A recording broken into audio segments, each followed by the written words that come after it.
Just checking my own understanding of the geography of Washington, D.C. I believe you are at Pennsylvania Avenue on the south side, not exactly spotting the White House there. That's a journalist speaking who's actually treaded the path of DC, covering events here. Abhishek, you're spot on. You got me right. We're on our way because there are a couple of engagements that we've tried to line up. Indian Americans here, we're trying to get that short engagement with them for our viewers. So I was on my way, and you got it spot on. That's where I am, and we're just hoping that we get more of Indian American voices for our viewers, because that is exactly what is important, because they are the ones who are at the center of the Indian American ties. And as I said, a very, very important meeting. We are going to be moving towards the White House because the bilaterals start in a short while from now.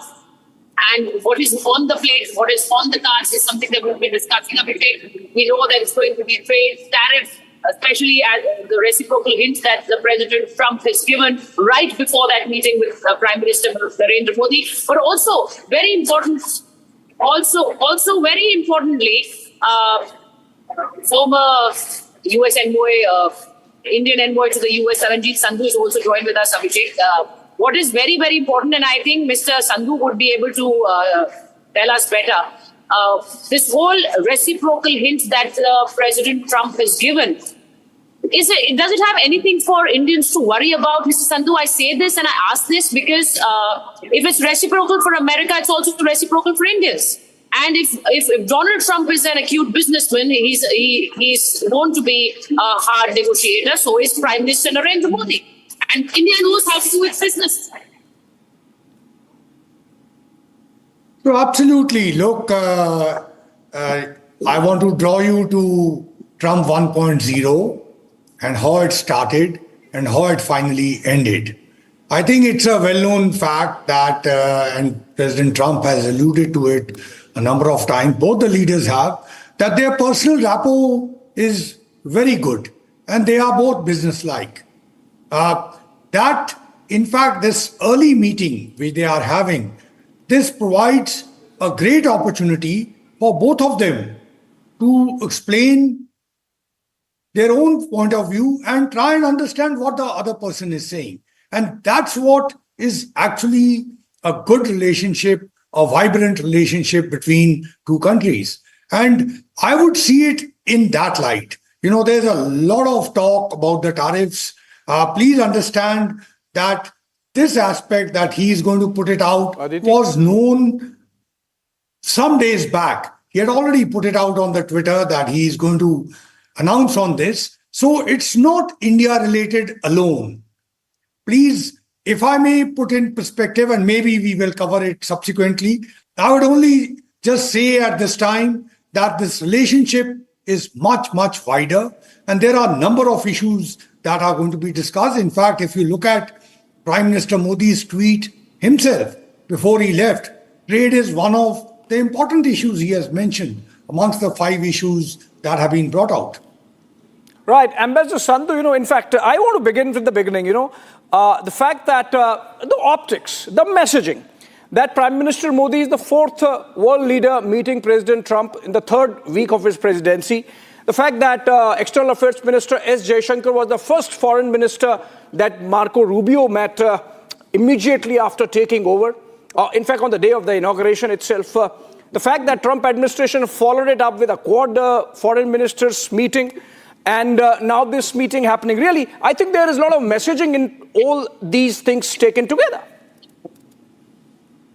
So, Abhishek, I would say that, look, protocol has different aspects. So you are the first or 4th, but within the first 4 weeks definitely points to the importance of India. And we also know the equation between the two is very good. And that helps to negotiate on a number of issues. Look, there are international problems and there are bilateral problems. And we have had these in the past too. I just want to point out here, do remember 2014, do remember 2017, and do remember 2021, and now it's 2025.